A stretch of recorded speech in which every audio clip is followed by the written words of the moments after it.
February 13th, 2025. 4 years ago today, on February 13th, 2021, Senate Republicans acquitted former President Donald Trump of incitement of insurrection in his second impeachment trial. Although 57 senators, including 7 Republicans, voted to convict Trump for launching the January 6, 2021 attack on the U.S. Capitol, that vote did not reach the threshold of 67 votes, 2/3 of the Senate, necessary to convict a president in an impeachment trial. After the trial, Republican Senate Leader Mitch McConnell, a Republican of Kentucky, explained his refusal to convict by saying he did not believe the Senate could convict an ex-president, although McConnell had been instrumental in delaying the impeachment trial until Trump was out of office, perhaps out of concern about dividing the Republican Party between pro-Trump MAGAs and his own establishment wing. McConnell acquitted Trump, but after the vote blamed Trump alone for the events of January 6th, calling his behavior unconscionable, but adding, "We have a criminal justice system in this country. We have civil litigation, and former presidents are not immune from being held accountable by either one." 4 years later, Trump is back in the White House, and today McConnell provided the only Republican vote against confirming Robert F. Kennedy Jr. to become the Secretary of Health and Human Services, just as yesterday he provided the only Republican vote against the confirmation of Tulsi Gabbard as Director of National Intelligence. Of Kennedy's confirmation, Senator John Ossoff, a Democrat of Georgia, said to his colleagues, "It's truly astounding that the Senate stands on the brink of confirming Mr. Kennedy to lead America's public health agencies. And if the Senate weren't gripped in this soon-to-be infamous period of total capitulation, I don't think this nominee would have made it as far as a hearing. If I'd told you a couple of years ago, there's a guy who's been nominated to run public health nationwide. His job will be to protect American families from death and disease. He's going to run the whole public health system, Medicare, Medicaid, the Centers for Disease Control and Prevention, the National Institutes of Health, all of it. He'll decide how we protect the country from infectious disease. He'll set the rules for every hospital in the country. He'll decide what health care and medicines get covered by Medicare. He'll manage our response in the event of a pandemic." And then I told you, well, there are a few concerns about this nominee.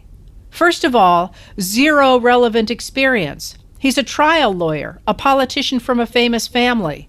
No medical or scientific background. He's never run a hospital or a health system or anything like that. Second of all, he said some pretty wild stuff about public health over and over and over again. Like, he proposed that COVID-19 might be ethnically targeted to spare Jews. Ethnically targeted to spare Jews. He said Lyme disease was a military bioweapon. For years, he's been persuading American families against routine childhood immunizations. He's compared the work of the CDC to Nazi death camps.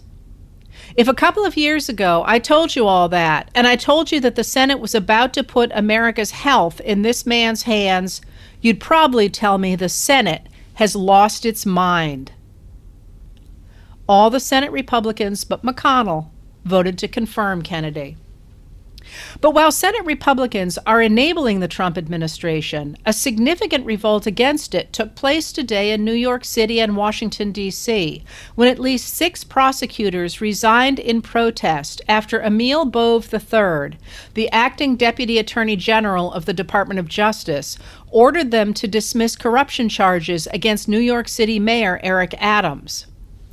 In September 2024, the U.S. Attorney for the Southern District of New York indicted Adams on 5 counts of wire fraud, campaign finance offenses, and bribery. According to then U.S. Attorney Damian Williams, Adams abused his position as the city's highest elected official to take bribes and solicit illegal campaign contributions. By allegedly taking improper and illegal benefits from foreign nationals, including to allow a Manhattan skyscraper to open without a fire inspection, Adams put the interests of his benefactors, including a foreign official, above those of his constituents.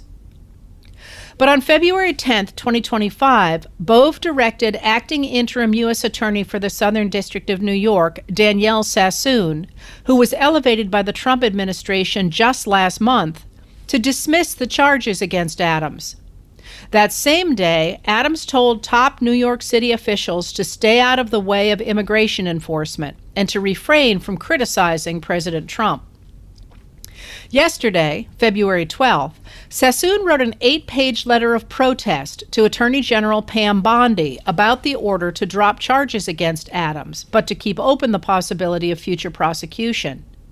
She noted that the evidence against Adams proves beyond a reasonable doubt that he committed federal crimes and suggested that Bove and the Trump administration proposed dismissing the charges against Adams in return for his assistance in enforcing the federal immigration laws. The rule of law depends upon the even-handed administration of justice, Sassoon wrote, and the legal judgments of the Department of Justice must be impartial and insulated from political interference.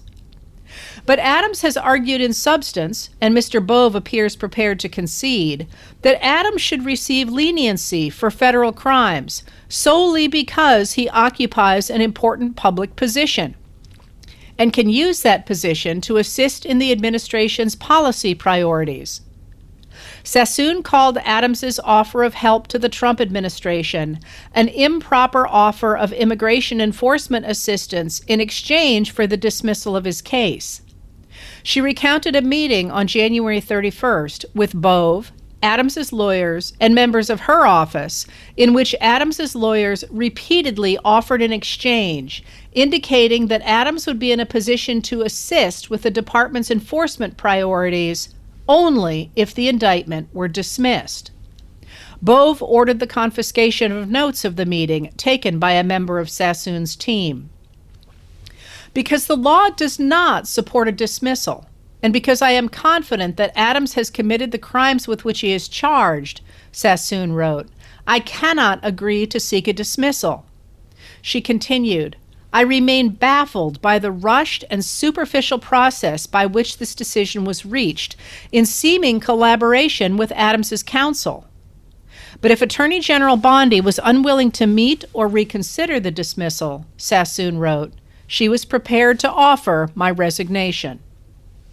Today, in a defensive 8-page letter, Bove attacked Sassoon and accepted her resignation, claiming she was pursuing a politically motivated prosecution, and dismissed her suggestion that you retain discretion to interpret the Constitution in a manner inconsistent with the politics of a democratically elected president and a Senate-confirmed Attorney General.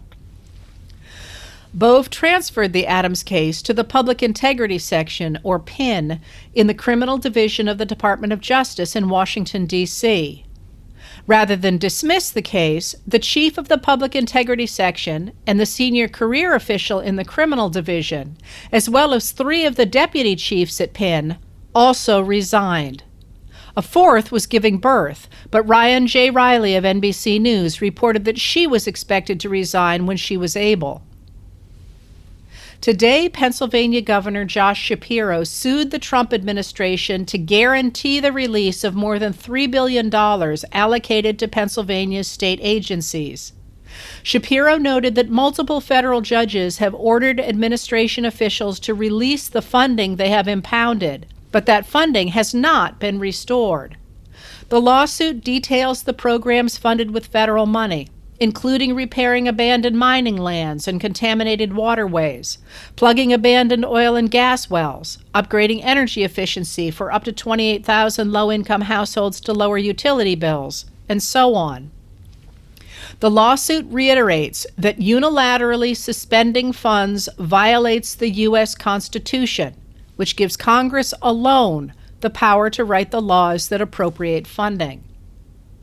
Also today, U.S. District Judge Amir Ali ordered the Trump administration to disburse the foreign aid it has impounded. As Lindsay Whitehurst and Ellen Nickmeyer of the Associated Press note, the judge rejected the administration's argument that it impounded funds to review each program. He said, officials have not offered any explanation for why a blanket suspension of all congressionally appropriated foreign aid, which set off a shockwave and upended reliance interests for thousands of agreements with businesses, nonprofits, and organizations around the country, was a rational precursor to reviewing programs.